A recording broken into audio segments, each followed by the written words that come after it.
on the 5th when I had to run around and talk to a lot of professional type folks. I had broken my phone.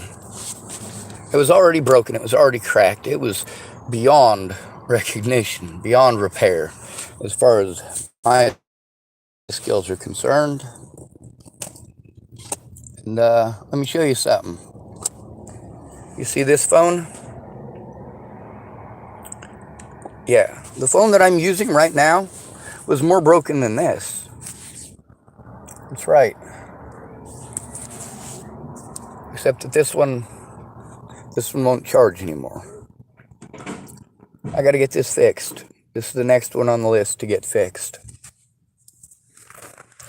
I was calling around to places trying to find out how much it would cost to get it fixed. And I called Portland and a few other places. Looked up a lot of places, and most of them were charging between $100 and a cell phone.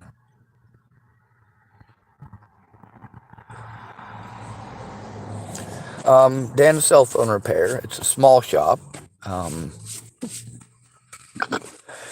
The guy, obviously, like most people, this is a very commonplace thing.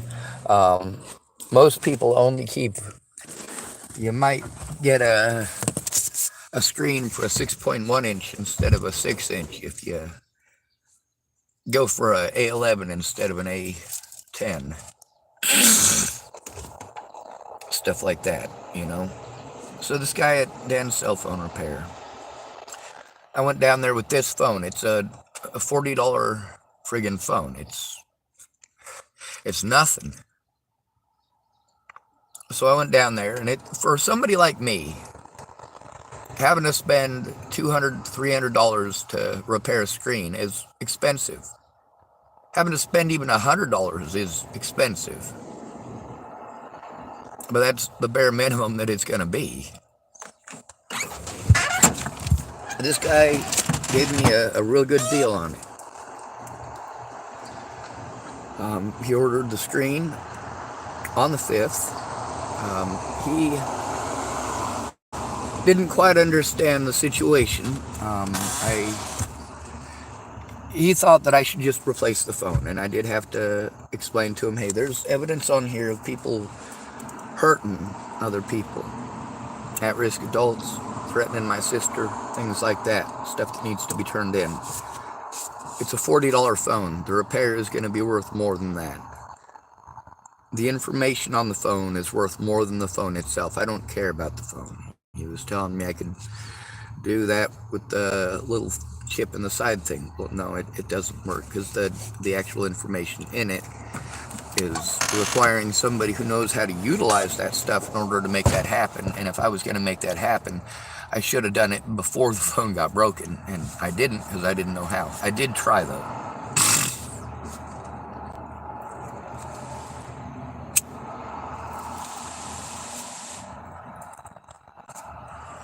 Now, he really couldn't come off it for a bit. A lot of people can't come off it. I have to try to work on my English, I guess. But it makes sense why he was just telling me to replace the phone. A lot of people in that situation would have pushed it further when I explained that I needed the phone. I needed the phone number. That's what everybody's going to try to call me on is that phone, and it doesn't work. Now, I did follow his advice. He said to go to Walmart and get just a little cheap $40 phone and get a cheap phone card. Well, that's what I did. I got a $45 phone card, and I got the $40 flip phone, $50 flip phone, something like that. When I brought Mia up here, that's when I broke my phone. I couldn't sleep, or I couldn't drive because I was too tired, so I pulled over and went to sleep. And when I woke up in the morning, my phone had been slept on and bent, and it was broken. I had to come up with some information and find out exactly what model it was. And I had to do some calling, but we did figure it out. This is what's called working together. he was trying to find that information on his end to the best of his ability, and I was doing my best to find that information on my end to the best of my ability. And we were able to come together with our information and order the part that was needed that day.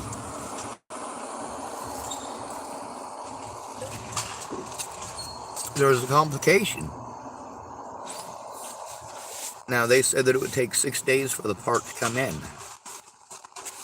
6 days from the 5th would be the 11th. So, when I went in and he explained to me that part, I'd gotten a new phone. Obviously, not that one, not that one, not that one. Those are all old. This one. I'd gotten this phone, the cheap $40 or $50 burner phone. The Pope, not the Pope, the people in Tillamook, Pope and Jen, they were running the fireworks stand there, and their friend Mia needed a ride home. They gave me $80 to bring her home, and then Mia came back the next day and gave me $57. So she brought that $57 by on the 5th. So that made a grand total of $137, I think, that I made just for driving her here and getting stuck with a broken phone. It cost $136 to fix my phone. So no, that dollar didn't cover all the gas or all the time or anything like that, but I was glad to have it. That got this phone that I'm using right now to record this fixed so that I could still use it. Also, I was locked out of all of my accounts because I needed this phone for account verification.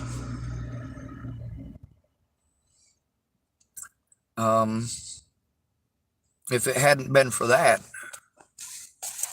I'd have been completely screwed. I'm still mostly screwed, but because Dan repaired my phone, I was able to unlock in at least one of my other devices my account, so that in case of emergencies, I can use it.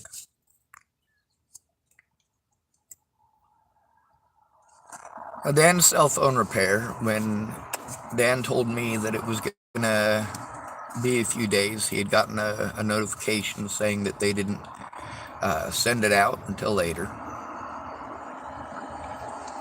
He said it wouldn't be there until the 15th, but he promised me, because by this point, he understood that people were threatening to kill my little sister, that people were threatening harm against my friends and family, that there was evidence in there of a lot of bad stuff, and although he was pretty nonchalant about it and almost sounding bored about it, I recognized that's just his tone.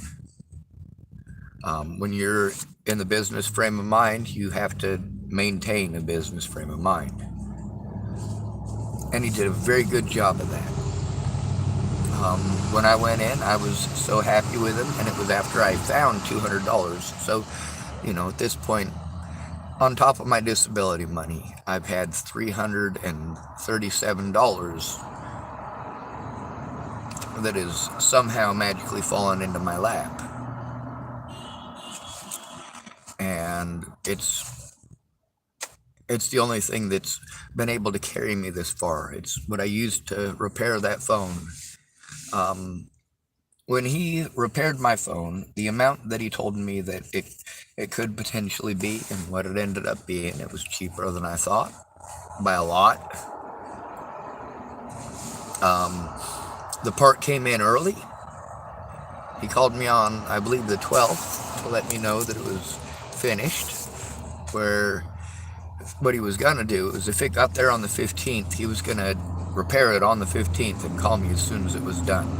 I mean, it was so shiny and new looking. It even had the little tab on the top for the little plastic cover. He pulled it off right in front of me, handed me this beautiful phone, had me unlock it and check it, and wanted me to make sure that the camera worked. It's like, well, we got it up and going. We got it running. It's working now. I'm able to hopefully use it to get more information to you.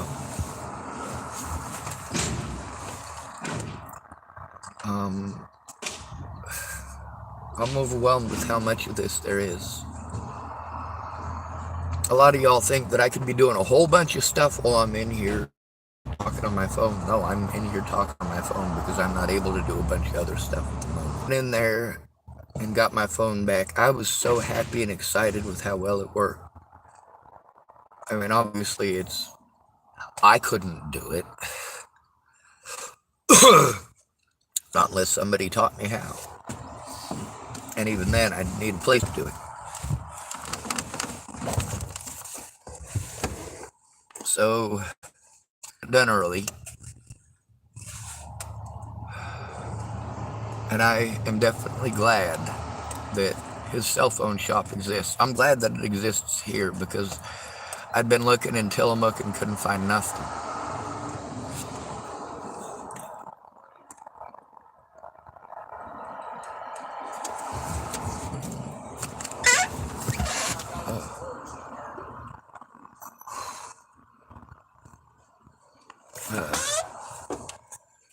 Anyway, his store is in the storage units on Southeast Dolphin Lane, I think it is.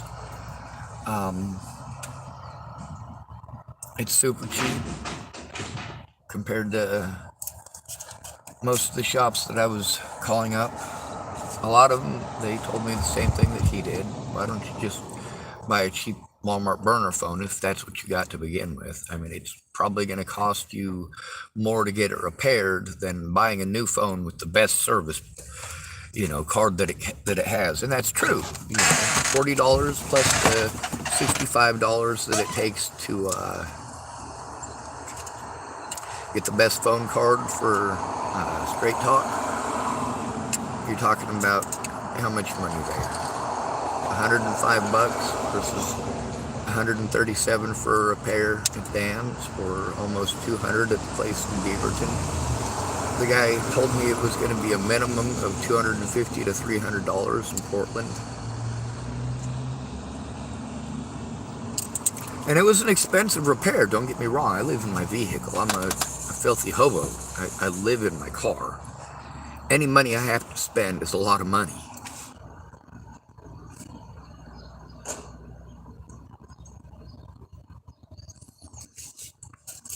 I'm able to actually get on YouTube and speak up now. Get back to helping find missing people and protect victims of violent crimes and heinous crimes. I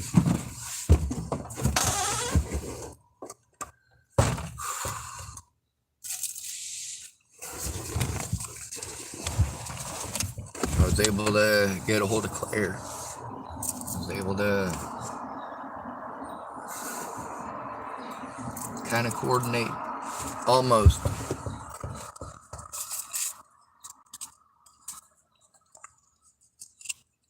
But I'm working on it. I'm almost broke again. I might be able to flush by for the rest of the month on what I got, but being bullied everywhere I go is hell. And it's expensive. And I get pushed to move on and move on and move on and move on and move on. My predators in law enforcement did everything that they could to help other predators, like registered sex offender Robert Franklin Mornick, get away with repeated crimes against me. And you know what? I was harmed by word of mouth. That's right. Word of mouth. Sean Holloway didn't want to do his job. He didn't even try to do his job. He did what he could to protect himself and his co-workers, including his boss, Sheriff Scott Costa. For me to have to go to them over corruption is horrible.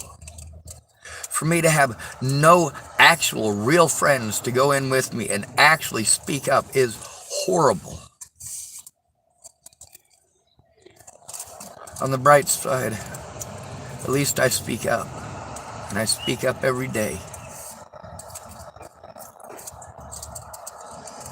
Now, I did have to buy another phone, but I also had to make sure that I maintained this phone number, and yes, that took money.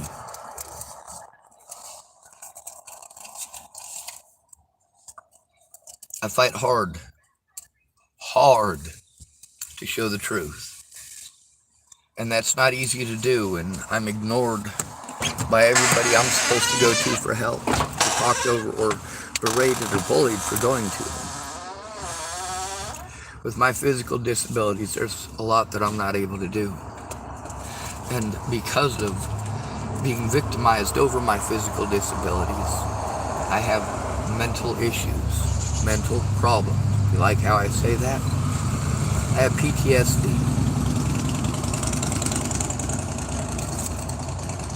And I'm not easy to deal with. And there was a couple of times in there where I'd snapped at him, not intentionally, but the way that it sounded, I am sure that it sounded either condescending or like a special FU to him. That's not saying go in there and verbally assault him. That's not what I'm saying at all. He'll kick your ass out, I would hope. However, when I explained to him a little bit about my situation, he wasn't too interested in that information. He was interested in fixing the phone. But because he knew that I needed evidence off of it, that I'd gone and gotten a phone specifically so that I could call him and call others and would have another phone. And I explained to him that the evidence on it, there's actual evidence of predators on that. I mean, one of the great things about my situation were done back. I also showed that I admit all of my wrongs.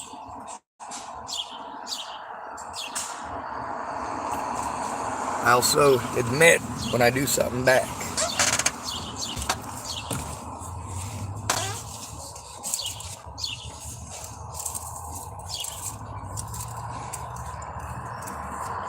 I had to stick around here a little extra to get my phone fixed. Is that? No, it's absolutely not. He was a blessing, not a curse.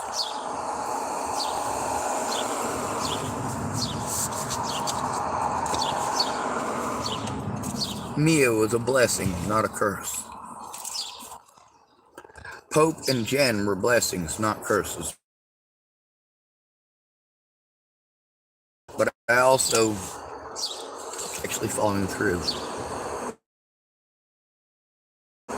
It becomes a very scary situation for me. Because it would be nice if someone had a clean slate instead of interrupting me every time I try to explain it and them talking over me like they already know everything. No, the fuck you don't.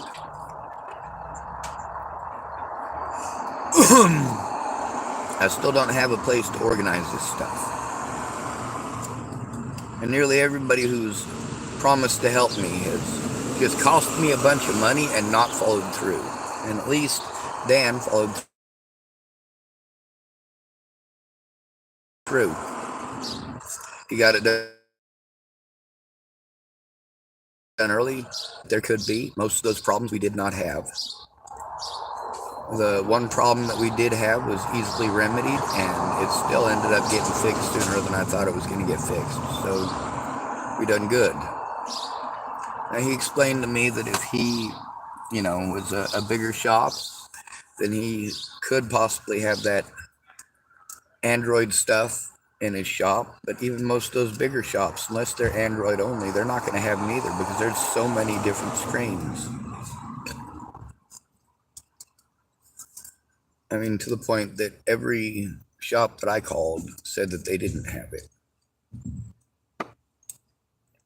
And they looked it up by the, what do you call it? IMEI. Tells them what kind of phone it is and all that other information.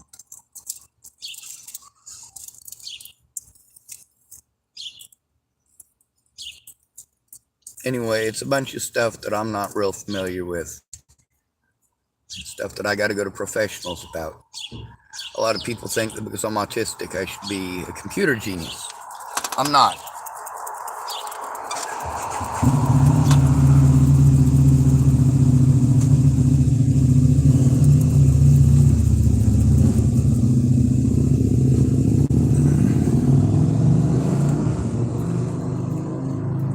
A lot of the things that people expect me to be able to do requires a place to do it.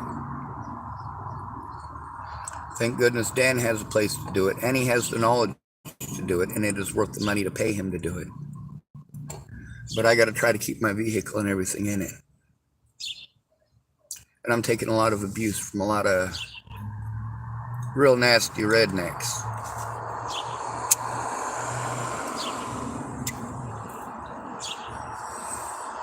I've been completely naked, so to speak, for over a week. Because if there's an emergency, I can't record it immediately. I couldn't record the situations. I certainly couldn't record them live, and recording them live is what keeps me safe. If I'm not recording live, they can do whatever they want to me, including breaking my telephone, including taking it from me, pretending they didn't see it, or it got lost, but it's not their fault.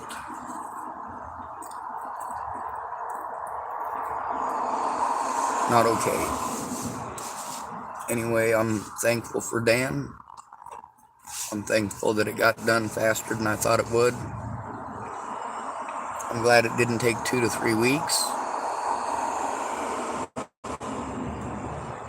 Yes, I'm sad that for that little over a week I wasn't able to use my phone in order to record the situations there at like first steps, and with the cops and with people driving by and threatening to kill me and telling me to get the hell out of this town and stuff like that. But now I have my phone back.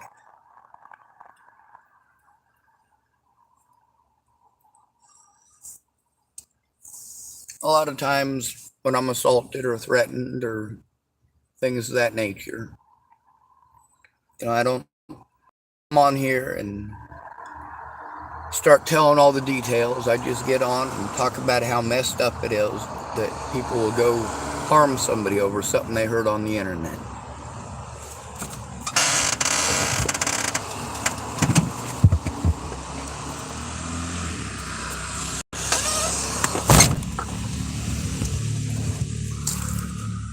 My back hurts. So I'm going to end this video. Dan doesn't know what a good thing he's done. There's a possibility of my evidence getting seen.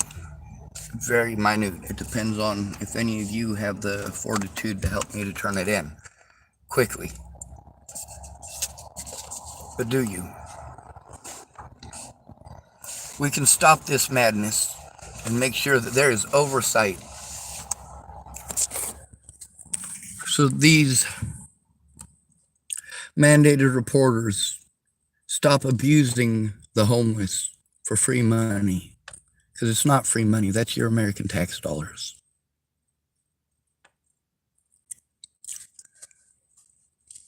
Although Dan had this idea when I first went in there about how I should probably just get a new phone. It would be easier for me. Now, obviously, this is part of his business. He gets paid money for fixing phones. He's not dispensing this advice to me just to blow me off. He's doing this because, despite his monotone, he does actually care. He did fix my phone. Thank goodness. It was cheaper than I thought. It was done quicker than I thought. He let me know what problems could potentially arise, and thank goodness we didn't run into them. He made sure that I was informed.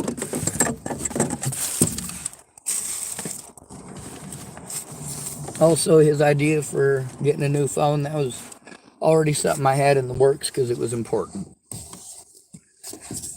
I can't be left without a way to communicate with my support network. I'm an at-risk adult. That puts me at further risk.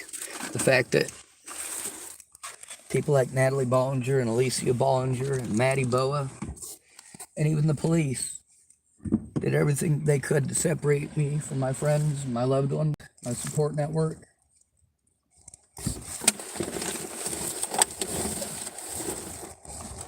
Dan helped me to get my phone so that I didn't have to have that issue.